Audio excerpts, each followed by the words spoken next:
Namaste. I welcome you all for the sixth session of sixth unit, Social Issues and the Environment.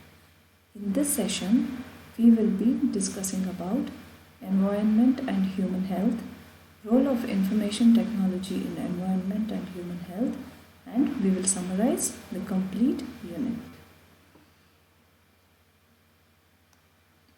So in the previous session, we had discussed about acid rain, what are the effects of acid rain, and the control measures taken to avoid acid rain.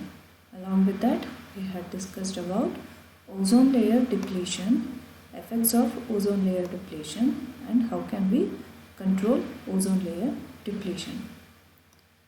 So in this session, we will be discussing about environment and human health, role of information technology in environment and human health, summarize the complete unit.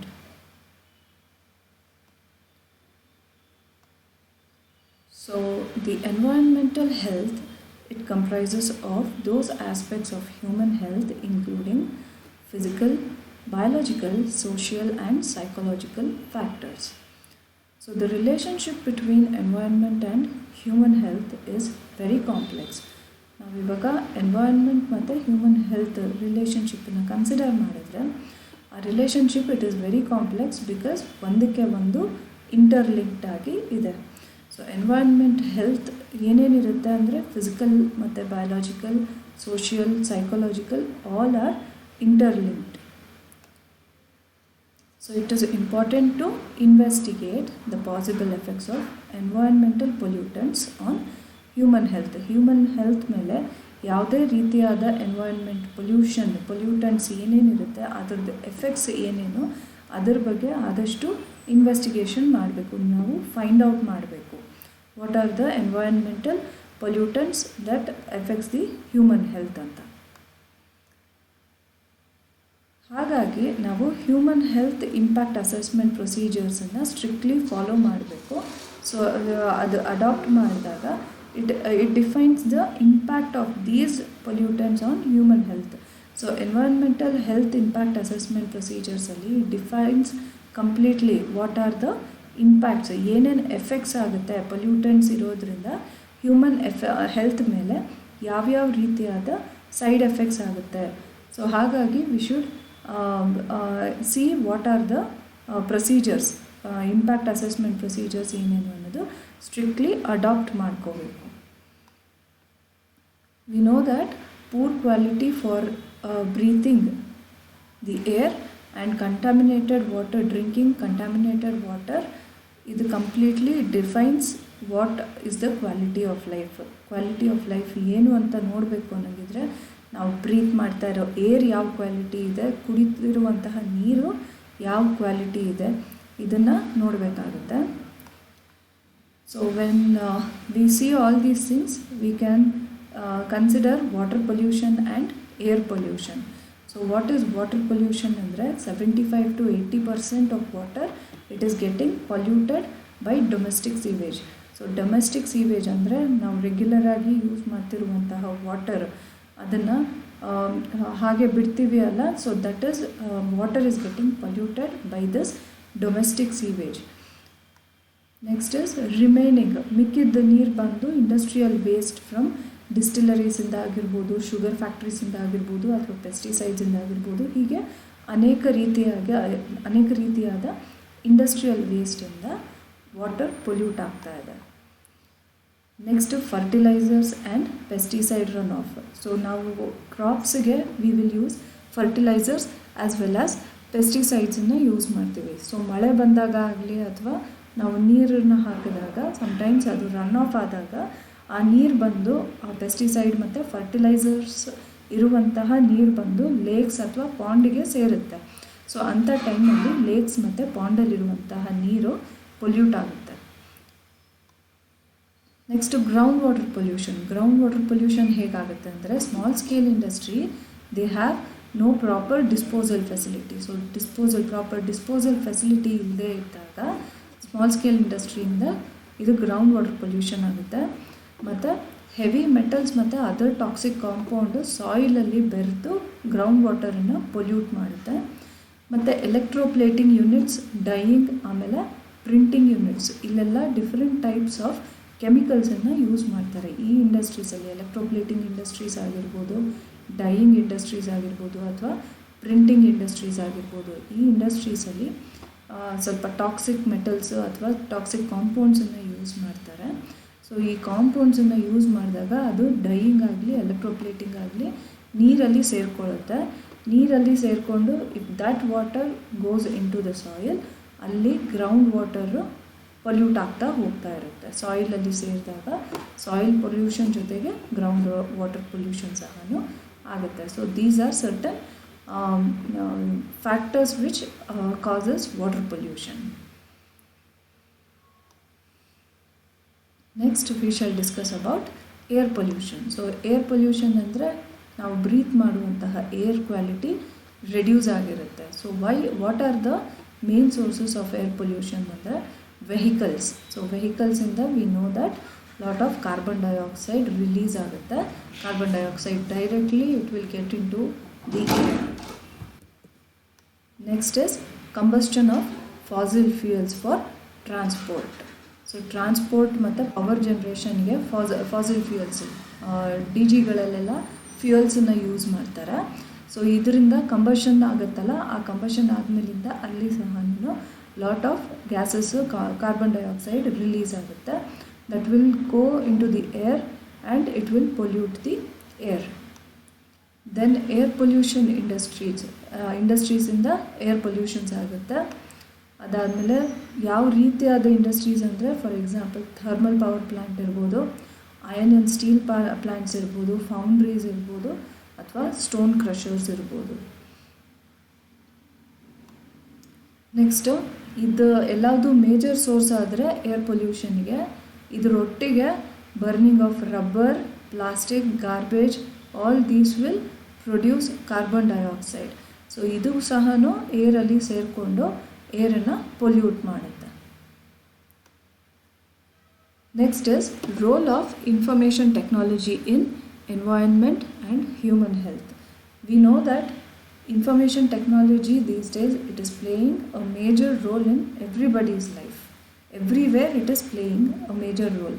ಯಾವುದೇ ಒಂದು ಚಿಕ್ಕ ಪುಟ್ಟ information ಬೇಕು ಅಂತ ಹೇಳಿದರೆ we will take out our smartphone, we will simply use Google search and then we will find whatever the information, we will fetch whatever the information we need. So ಈ information technology IT use ಮಾಡಿಕೊಂಡು environment ಮತ್ತು human ಹೆಲ್ತಲ್ಲಿ ಯಾವ ರೀತಿಯಾದ role IT play ಮಾಡುತ್ತೆ, we shall see how it will play. So information technology, as I told you, it has tremendous potential in the field of environment education and health as well as many other fields. So internet facility ಇರೋದ್ರಿಂದ geographic information system GIS ಅಂತ ಹೇಳ್ತೀವಿ ಅಲ್ಲ, ಆಮೇಲಿಂದ information through satellites has generated a wealth of up-to-date information on various aspects of environment and health. ನಾವು ಯಾವುದೇ ಒಂದು environment and health ವಿಚಾರವಾಗಿ ತಗೊಂಡಾಗ we will be having up to date information. Next, number of softwares have been developed for environment and health studies which are user friendly and can help a learning in knowing and understanding the environmental and health issues. There are lot of apps, ತುಂಬ ಆ್ಯಪ್ಸನ್ನು develop ಮಾಡಿದ್ದಾರೆ, ಸಾಫ್ಟ್ವೇರ್ಸನ್ನು develop ಮಾಡಿದ್ದಾರೆ. So that environment ಮತ್ತು health studies ಬಗ್ಗೆ interest ಇರೋರು they can use these softwares. ಈ ಸಾಫ್ಟ್ವೇರ್ಸಲ್ಲಿ ನಿಮಗೆ ಲಾಟ್ ಆಫ್ ಇನ್ಫಾರ್ಮೇಷನ್ ಸಿಗುತ್ತೆ. So that you can know how we can improve the environmental and other health ಇಶ್ಯೂಸನ್ನು ಯಾವ ರೀತಿಯಾಗಿ ಹ್ಯಾಂಡಲ್ ಮಾಡ್ಬೋದು ಅನ್ನೋದು ಈ ಸಾಫ್ಟ್ವೇರ್ಸಲ್ಲಿ ನಮಗೆ ಸಿಗುತ್ತೆ. Next remote sensing technique. ಇದು ನಿಮಗೆ ಗೊತ್ತೇ ಇರುತ್ತೆ. ನಾವು ಸ್ಯಾಟಲೈಟ್ ಮೂಲಕ ರಿಮೋಟ್ ಸೆನ್ಸಿಂಗ್ ಟೆಕ್ನಿಕ್ಕನ್ನು ಯೂಸ್ ಮಾಡಿಕೊಂಡು ಎನ್ವೈರನ್ಮೆಂಟಲ್ಲಿ ಯಾವುದೇ ರೀತಿಯಾದ ಚೇಂಜಸ್ ಆಗಿರಬಹುದು, ಆಗುವಂತಹ ಚೇಂಜಸನ್ನು ಸಹ ಪ್ರೆಡಿಕ್ಟ್ ಮಾಡ್ಬೋದು. Next availability of crude oil, ಆಮೇಲಿಂದ ಮಿನರಲ್ಸ್ ಎಷ್ಟು ಅವೈಲಬಿಲಿಟಿ ಇದೆ. ಸೊ ಯೂಸಿಂಗ್ ದ ಸ್ಯಾಟಲೈಟಲ್ಲಿ ನಾವು ರಿಮೋಟ್ ಸೆನ್ಸಿಂಗ್ ಟೆಕ್ನಿಕ್ಕನ್ನು ಯೂಸ್ ಮಾಡಿಕೊಂಡು ವಿ ಕ್ಯಾನ್ ಪ್ರೆಡಿಕ್ಟ್ ನೀವು ಆಲ್ರೆಡಿ ನೋಡಿರ್ತೀರ, ವೆದರ್ ಫೋರ್ಕಾಸ್ಟಿಂಗ್ ಎಲ್ಲ ಕೊಡ್ತಾ ಇರ್ತಾರೆ. ಹೌ ಅಂತ ಹೇಳಿದ್ರೆ by using these techniques. So natural calamity sometimes ಹೇಳ್ತಿರ್ತಾರೆ ಅಲ್ಲ, ಲೈಕ್ ಸುನಾಮಿ ಬರೋ ಅಂಥದ್ದಾಗಿರ್ಬೋದು ಅಥವಾ ಭೂಕಂಪದಾಗಿರ್ಬೋದು. ಸೊ ಈ ಥರದ್ದು ರಿಮೋಟ್ ಸೆನ್ಸಿಂಗ್ ಟೆಕ್ನಿಕ್ ಯೂಸ್ ಮಾಡಿಕೊಂಡು they will find out even crude oil ಎಲ್ಲಿ ಅವೈಲೇಬಲ್ ಇದೆ, ಆಮೇಲೆ ಯಾವ ಮಿನರಲ್ಸು ಯಾವ ಪಾರ್ಟ್ ಆಫ್ ದಿ ಅರ್ಥಲ್ಲಿ ಅವೈಲೇಬಲ್ ಇದೆ ಅಂತ ನಾವು ಫೈಂಡ್ ಔಟ್ ಮಾಡ್ಬೋದು. Next database on environmental systems. See there are some 2-3 I have listed for you. So National Management Information System, Environmental Information System, Remote Sensing and Geographical Information System. So idelladu it has some database on environmental system. You can softwares ಇದೆ, you can just go through them. So GIS ಅನ್ನು ನೋಡಿದಾಗ GIS has provided to be a very effective tool in environmental management. So GIS ನಮಗೆ ನಾವು ನೋಡ್ತಾ ಇರ್ತೀವಿ, geographical information ಸಿಸ್ಟಮಲ್ಲಿ ನಾವು just ಹಾಗೆ ನೋಡಿದಾಗ it will help us see how the environmental things are going on, changes ಯಾವುದೇ ರೀತಿ ಇದೆ ಅದು ನೋಡ್ಬೋದು. Next GIS is a technique of superimposing various thematic maps using digital data on a large number of interrelated and interdependent aspects. So it is again a technique of superimposing various thematic maps ಅನ್ನು ನೋಡಿಕೊಂಡು ಈ ಟೆಕ್ನಿಕನ್ನು ನಾವು use ಮಾಡ್ಬೋದು. Next different maps containing digital information on number of aspects. Like ನಾವೀಗ different ಮ್ಯಾಪ್ಸಲ್ಲಿ ನೀವು ನೋಡ್ಬೋದು, digital ಮ್ಯಾಪ್ಸನ್ನು ನೀವು ನೋಡಿದಾಗ ವಾಟರ್ ರಿಸೋರ್ಸ್ ಮ್ಯಾಪನ್ನು ನೋಡ್ಬೋದು, ಫಾರೆಸ್ಟ್ ಲ್ಯಾಂಡನ್ನು ನೋಡ್ಬೋದು, ಸಾಯಿಲ್ ಟೈಪ್ ಯಾವುದಿದೆ ನೋಡ್ಬೋದು, ಇಂಡಸ್ಟ್ರಿಯಲ್ ಗ್ರೋತ್ ಯಾವ ಏರಿಯಾ ಅಲ್ಲಿ ಜಾಸ್ತಿ ಆಗಿದೆ ನೋಡ್ಬೋದು, ಹ್ಯೂಮನ್ ಸೆಟಲ್ಮೆಂಟ್ ಯಾವ ರೀತಿ ಆಗಿದೆ, ಮತ್ತು ಎಲ್ಲವುದು ಸೂಪರ್ ಇಂಪೋಸ್ ಆಗಿ ನಮಗೆ ಒಂದೇ ಸ್ಕ್ರೀನ್ನಲ್ಲಿ ಕಾಣಿಸೋ ಹಾಗೆ ಸಾಫ್ಟ್ವೇರ್ಸನ್ನು ಡೆವಲಪ್ ಮಾಡಿದ್ದಾರೆ. ಫಾರ್ ಎಕ್ಸಾಂಪಲ್ ನಮ್ಮ ಗೂಗಲ್ ಮ್ಯಾಪನ್ನು ನೋಡಿದ್ರೆ ನಿಮಗೆ ಡಿಫ್ರೆಂಟ್ ಟೈಪ್ಸ್ ಆಫ್ ಇದು ಸಿಗುತ್ತೆ, ಟೆರೇನ್ ವ್ಯೂ ಅಲ್ಲಿ ನೋಡ್ಬೋದು. ಆ ರೀತಿಯಾದ ಇದನ್ನು GIS ಅನ್ನು ಯೂಸ್ ಮಾಡಿಕೊಂಡು ಮಾಡಿರ್ತಾರೆ. Next, we shall start summarizing the complete unit. So, first-ಇಂದ ನಾವು ಸ್ಟಾರ್ಟ್ ಮಾಡಿಕೊಂಡು ಬಂದರೆ, like in the first session I had told about the environment. So, environment means all that surrounds us. It includes land, air, water, trees, animals as well as human beings. So, complete total of all condition we will call it as environment. Any act of human being changes the environment, or any changes in environment changes the act of human being. These two are interrelated. Next is about solid waste management. We have seen what are solid waste, that is rubbish, that includes wood, paper, carton boxes, something like this. And then garbages include cooked or non-cooked food. And again agricultural and industrial waste, which includes manures and industrial sewage. So then coming to solid waste management, what are the causes for municipal solid waste? That is basically from domestic waste from homes, hospital waste, garbages from hotel, plastic and metal waste, and waste from schools. These are the major causes of solid waste, municipal solid waste. What are the effect? They spread infectious disease, they pollute land and water as well as air, they increase the production of insects, mosquitoes and bacteria, it creates unhealthy environment, methane gas emission increase. So next, what are the control measures of solid waste? Like we first they will collect the waste, then they will dispose the waste, then out of before disposing they will actually see for recovering if any possible, so that they can utilize the waste. So next, coming to e-waste. So we have seen that these computers or mobiles or printers, fax machines, all these are, once after their use, complete usage, they'll be trashed. So idernalli we can see that there are a lot of components which will have mercury, lead, cadmium, barium, lithium, etc., which are harmful for human body. Then coming to water conservation. So in water conservation, we have seen different types of techniques to conserve water, either existing or to develop new supplies. So rainwater harvesting, we have seen how rainwater harvesting could be done. Then effective use of surface runoff. So surface runoff na hege tadibahudu. In this picture you can observe, by using a vegetative cover we can avoid surface runoff of the soil. Next, improving groundwater storage. So groundwater storage alli we have seen that hydrologic equilibrium anna maintain ಮಾಡೋದಕ್ಕೆ we always have to see that the water entering the basin and leaving the basin should always be balanced, so that we can improve the groundwater storage.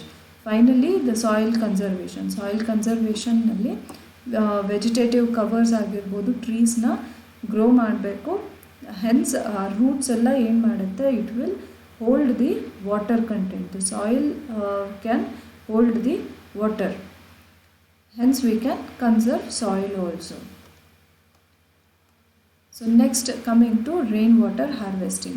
So we have seen that rainwater harvesting is a technique of collecting water from the roof catchment area, then filtering the water which comes through the pipe, then storing the filtered water in a storage tank, and then we can use it for the domestic purpose or irrigation or various other applications. We can use rainwater.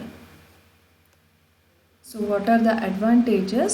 They are easy to maintain, reduce water bill, they are suitable for irrigation, groundwater demand reduces, floods and soil erosion reduces, and they can be used for several non-drinking purposes like washing cars, watering the plants, etc.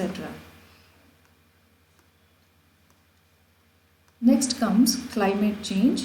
So what is climate change? Climate change is the statical distribution of weather patterns when the change lasts for an extended period, something like decades or millions of years.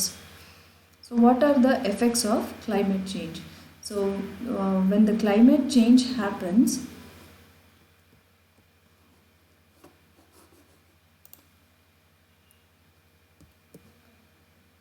when the climate change takes places, what are the effects? So it increases storms, heat waves and rising sea levels, then warming up the oceans, harming the aquatic plants and animals, destroying their habitat. Adardu ಒಂದು ಎನ್ವೈರನ್ಮೆಂಟನ್ನು destroy ಮಾಡುತ್ತೆ. Next, increased melting glaciers, ice caps ಎಲ್ಲ melt ಆಗುತ್ತೆ, hence fresh water ecosystem disturb ಆಗುತ್ತೆ. Next, drinking water problem create ಆಗುತ್ತೆ. Sanitation and agricultural problems ಕೂಡ ಜಾಸ್ತಿ ಆಗುತ್ತೆ. ಹೈಡ್ರೋ ಎಲೆಕ್ಟ್ರಿಕ್ ಪವರ್ ಪ್ಲ್ಯಾಂಟ್ಸಲ್ಲಿ ವಾಟರ್ ಇಲ್ಲ ಅಂತ ಹೇಳಿದ್ರೆ ಪವರ್ ಪ್ಲ್ಯಾಂಟ್ಸನ್ನು ರನ್ ಮಾಡಲಿಕ್ಕೆ ಆಗಲ್ಲ ವಾಟರ್ ಸ್ಕ್ಯಾರ್ಸಿಟಿಯಿಂದ. ನೆಕ್ಸ್ಟ್ ಇಸ್ ಗ್ಲೋಬಲ್ ವಾರ್ಮಿಂಗು ಜಾಸ್ತಿ ಆಗುತ್ತೆ. ಅದಾದಮೇಲಿಂದ ocean carbon dioxide, ocean layers ಏನು ಮಾಡುತ್ತೆ, ಕಾರ್ಬನ್ ಡೈಆಕ್ಸೈಡ್ಸನ್ನು ಜಾಸ್ತಿ ಅಬ್ಸರ್ವ್ ಮಾಡುತ್ತೆ, preventing it from reaching the atmosphere. Upper ಅಟ್ಮಾಸ್ಫಿಯರನ್ನು ಹೋಗೋದಕ್ಕೆ ಬಿಡೋದಿಲ್ಲ. ಹೆನ್ಸ್ ಅಕ್ವಾಟಿಕ್ ಆ್ಯನಿಮಲ್ಸಿಗೆಲ್ಲ ಅದು ಟೆಂಪ್ರೇಚರ್ಸನ್ನು ತಗೊಳ್ಳೋಕ್ಕಾಗ್ತದೆ. Even it is harmful for aquatic animals. Next, global warming. So what is global warming? Global warming is nothing but a steady and continuous rise of Earth's temperature due to net increase in carbon dioxide levels in the atmosphere. So carbon dioxide level ಯಾವಾಗ ಅಟ್ಮಾಸ್ಫಿಯರಲ್ಲಿ ಜಾಸ್ತಿ ಆಗುತ್ತೆ, continuously ಅದು heat ಜಾಸ್ತಿ, temperature, earth temperature ಜಾಸ್ತಿ ಆಗ್ತಾ ಹೋಗುತ್ತೆ. So this will lead to global warming. So net increase in carbon dioxide ಏನಾಗುತ್ತೆ, greenhouse ಎಫೆಕ್ಟ್ಗೆ ಲೀಡ್ ಮಾಡುತ್ತೆ. So greenhouse effect primary sources ಬಂದು it is carbon dioxide. So carbon dioxide ಎಲ್ಲಿಂದ ಬರುತ್ತೆ ಅಂದರೆ due to consumption of fossil fuels. Secondary source ಯಾವುದು ಅಂದರೆ marshy and ಫಾರೆಸ್ಟಲ್ಲಿ ನ್ಯಾಚುರಲ್ ಡಿಗ್ರೇಡೇಷನ್ ಆದಾಗ ಅದರದ್ದು ಆಕ್ಸಿಡೇಷನ್ ಆದಾಗ ಕಾರ್ಬನ್ ಕಾಂಪೌಂಡ್ಸು ಏರಲ್ಲಿ ಜಾಸ್ತಿ ಆಗುತ್ತೆ.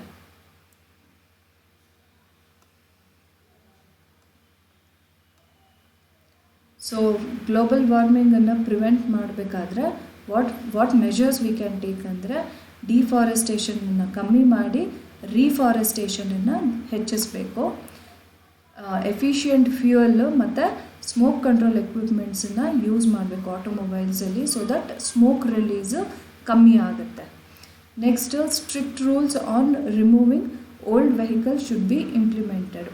ತುಂಬ ಓಲ್ಡ್ ವೆಹಿಕಲ್ಸನ್ನು ನೀವು ನೋಡಿರ್ತೀರ, it creates lot of sound and it releases lot of smoke.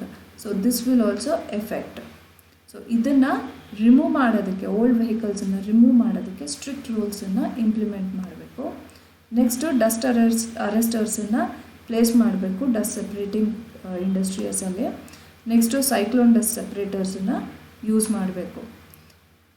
Next coming to acid rain. So acid rain ಅಂತ ಹೇಳಿದಾಗ they are formed by carrying sulfur oxides or nitrogen oxides by organic and inorganic compounds to the earth surfaces. So due to combustion of fossil fuels, these oxides of sulfur and nitrogens are get into the atmosphere. They will get into the atmosphere by combustion of the fossil fuels. So next adenagutte when this combines with water vapor and sunlight and they are carried by the organic and inorganic substances, then it will, by the rain, it will form acid rain, acid precipitation ಆಗುತ್ತೆ. Next, what are the effects of acid rain? Acid rain ಬರೋದ್ರಿಂದ ಏನು problem ಆಗುತ್ತೆ? What are the side effects? Basically, it changes the pH level of the rivers. Acid rain, regular rain the pH ಬಂದು 5.6 ಇರುತ್ತೆ.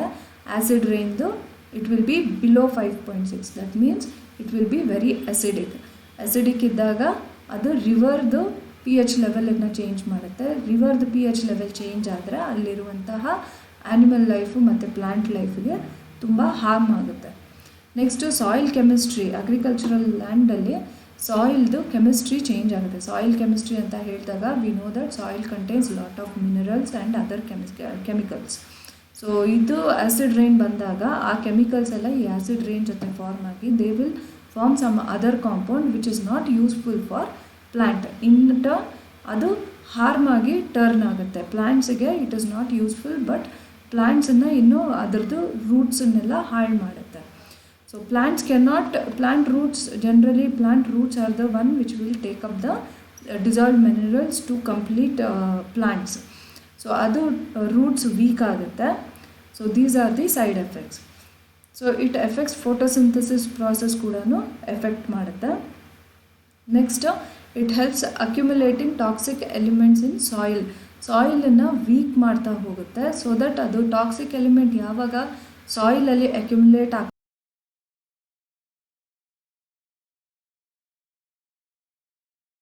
Change ಆಗಿರೋದ್ರಿಂದ ಅದು ಇರೋದಕ್ಕೆ ಆಗಲ್ಲ.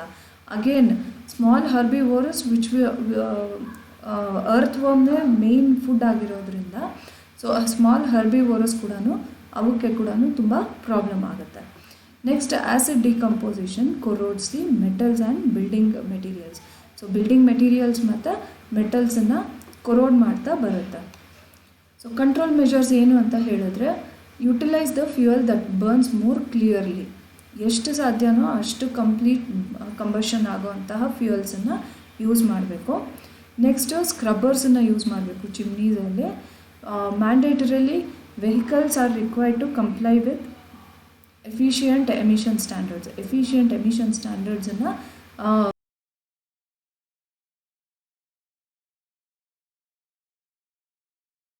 Amount of oxides of sulphur ಮತ್ತು ನೈಟ್ರೋಜನ್ ರಿಲೀಸ್ ಆಗೋವಂಥದ್ದು, ಅಟ್ಮಾಸ್ಫಿಯರಿಗೆ ರಿಲೀಸ್ ಆಗೋವಂಥದ್ದನ್ನು ಕಮ್ಮಿ ಮಾಡಬೇಕು. Finally effects of acid by liming reduce ಆಗಬೇಕು. So these are the effects and control measures for acid rain.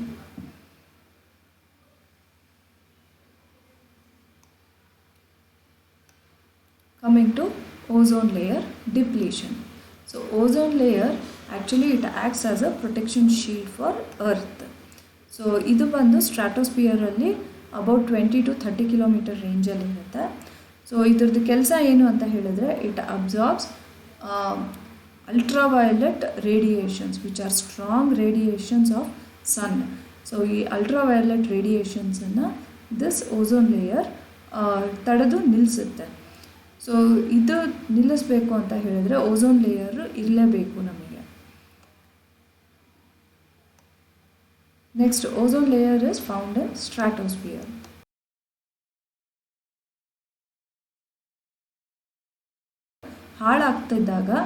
ಹಾಳಾದರೆ what are the effects ಅಂತ ಹೇಳಿದ್ರೆ excessive exposure to U V radiation.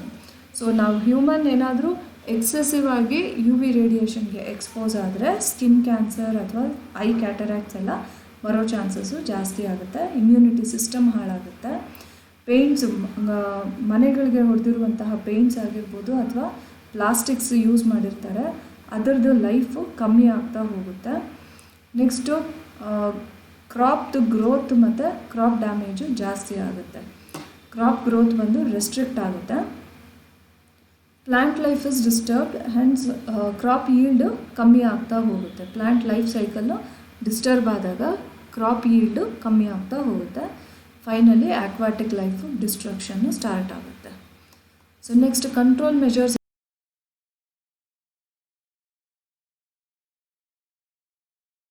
Plant ಮಾಡಬೇಕಾಗುತ್ತೆ. ಸೊ ನೀವು ಎಷ್ಟು ಟ್ರೀಸ್ ಪ್ಲ್ಯಾಂಟ್ ಮಾಡ್ತೀರೋ ಅಷ್ಟು oxygen level ಹೆಚ್ಚಾಗ್ತಾ ಹೋಗುತ್ತೆ. ಸೊ ಆಕ್ಸಿಜನ್ ಲೆವೆಲ್ ಹೆಚ್ಚಾಗ್ತಾ ಹೋದರೆ ಕಾರ್ಬನ್ ಡೈಆಕ್ಸೈಡ್ ಲೆವೆಲ್ಲು ಕಮ್ಮಿ ಆಗ್ತಾ ಹೋಗುತ್ತೆ. ಸೊ ಕಾರ್ಬನ್ ಡೈಆಕ್ಸೈಡ್ ಕಮ್ಮಿ ಆಗ್ತಿದ್ದಂಗೆ ಮಿಕ್ಕಿದ ಸೈಡ್ ಎಫೆಕ್ಟ್ಸ್ ಎಲ್ಲದನ್ನು ರೆಡ್ಯೂಸ್ ಆಗ್ತಾ ಹೋಗುತ್ತೆ. This is not 1 day or 2 day process ಆಗಿರೋದಿಲ್ಲ. ಇದು ಡಿಕೇಡ್ಸಿಂದ ಆಗಿರುವಂತಹ damages it will take decades to recover. So ನಾವು ಇವಾಗಲಿಂದನೇ ಸ್ಟಾರ್ಟ್ ಮಾಡಿದ್ರೆ ಅಟ್ಲೀಸ್ಟ್ ನಮ್ಮ future generation it will be fine. So reduction in vehicle emissions reduce ಮಾಡಬೇಕು. ಎಕೋ ಫ್ರೆಂಡ್ಲಿ ಟಾಕ್ಸಿಕ್ ಫ್ರೀ ಪ್ರಾಡಕ್ಟ್ಸನ್ನು ಯೂಸ್ ಮಾಡಬೇಕು. ನೆಕ್ಸ್ಟು ಕೆಮಿಕಲ್ ಪೆಸ್ಟಿಸೈಡ್ಸನ್ನು ಆದಷ್ಟು ಕಮ್ಮಿ ಮಾಡಬೇಕು. Next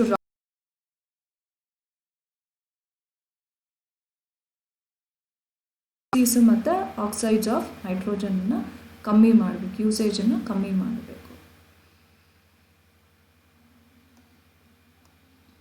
so environment and human health consider ಮಾಡಿದಾಗ what are the environment health ನಮ್ಗೆ ಗೊತ್ತಿರೋ ಹಾಗೆ it will include physical, biological, social and psychological factors include ಆಗಿರುತ್ತೆ. So accurate environment health impact assessment ಪ್ರೊಸೀಜರ್ಸನ್ನು ನಾವು ಸ್ಟ್ರಿಕ್ಟ್ಲಿ ಅಡಾಪ್ಟ್ ಮಾಡ್ಕೋಬೇಕು. ಸೊ ಇದರಲ್ಲಿ it defines actually ಯಾವ ರೀತಿಯಾದ ಪೊಲ್ಯೂಟೆಂಟ್ಸು ಹೇಗೆ ಹ್ಯೂಮನ್ ಹೆಲ್ತನ್ನು ಇಂಪ್ಯಾಕ್ಟ್ ಮಾಡ್ತಾ ಇದೆ ಅಂತ ಹೇಳಿ ಇದು ಹೇಳ್ತಾ ಇರುತ್ತೆ. ಸೊ ನಾವೇನು ಮಾಡಬೇಕು, ಸ್ಟ್ರಿಕ್ಟ್ಲಿ ನಾವು ಈ ಹೆಲ್ತ್ ಇಂಪ್ಯಾಕ್ಟ್ ಅಸೆಸ್ಮೆಂಟನ್ನು ಪ್ರೊಸೀಜರ್ಸನ್ನು adapt damages.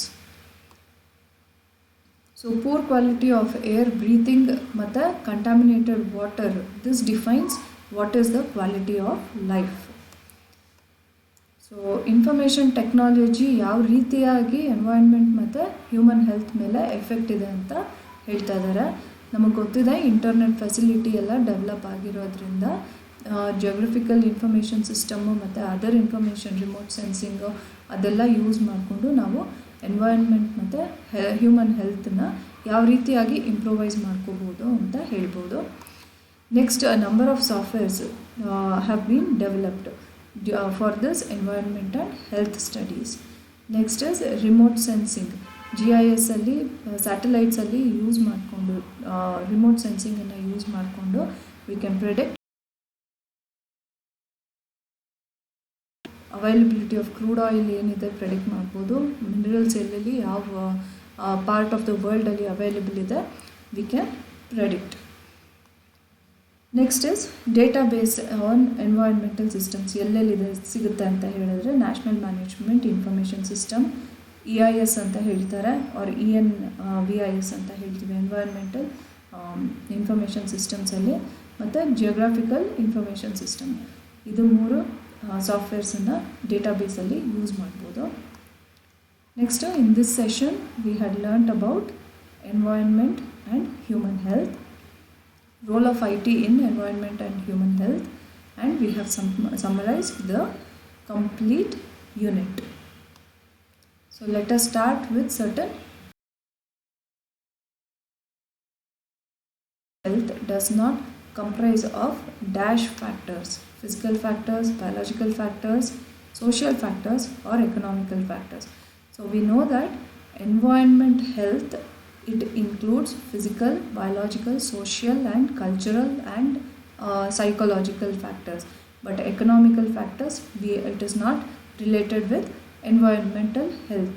So answer is option D, economical. Coming to second question, 75 to 80% of water is polluted by domestic sewage, industrial waste, fertilizers or groundwater pollution.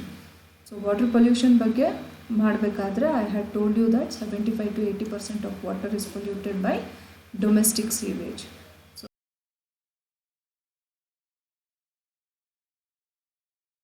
75 to 80% of water pollute ಆಗ್ತಾ ಇದೆ. So the option A is the answer.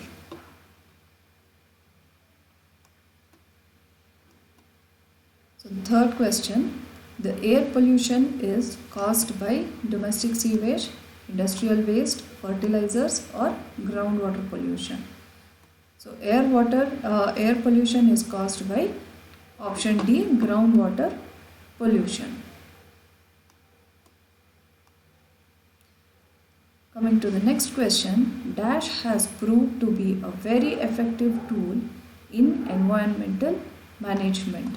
So whether it is geographical information system, management information system, database information,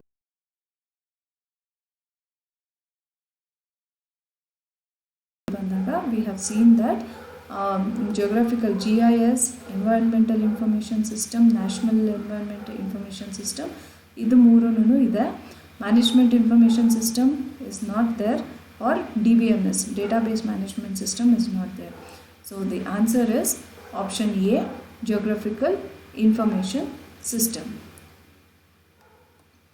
Coming to the next question, which of the following solid waste describes the term municipal solid waste? Whether it is toxic waste, hazardous waste, non-toxic waste or non-hazardous waste. So while discussing in the previous sessions, we have seen that it is the municipal solid waste comes under non-hazardous waste.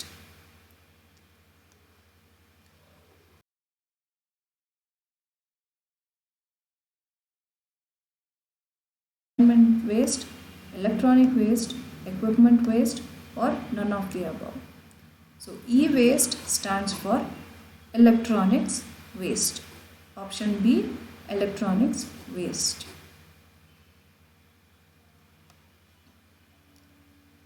Next question, what is called for the collection of rainwater for use? Whether it is called as rain collection or rainwater harvesting or rain digging or rainwater pumping. So collection of rainwater for use, we will call it as rainwater harvesting. Answer is option B, rainwater harvesting.